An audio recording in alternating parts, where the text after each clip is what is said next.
Sementara itu perayaan Maulid Rasul di Museum Aceh berlangsung unik dan diminati pengunjung karena kenduri Maulid dilaksanakan di bawah Rumoh Aceh.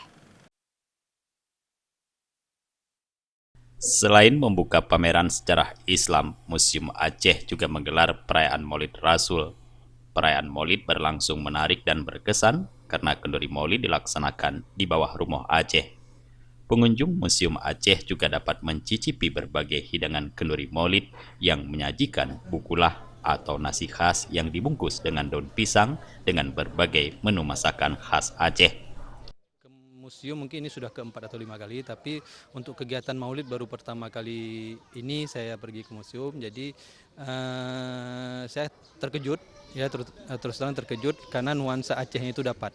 Kita duduk di bawah Rumoh Aceh, kita makan masakan khas Aceh, ya dihidang dengan gaya Aceh, dan kita duduk bersila bersama-sama makan makanan khas Aceh. Jadi menurut saya ini suatu tradisi yang sangat-sangat menarik dan patut untuk diulangi lagi ke depannya.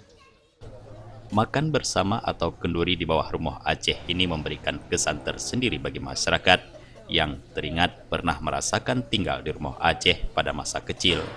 Kenduri ini juga memberikan pengalaman kepada anak-anak dan generasi muda untuk ikut merasakan makan di bawah Rumoh Aceh yang semakin jarang ditemui di kota besar seperti Banda Aceh. Tim Liputan Aceh TV.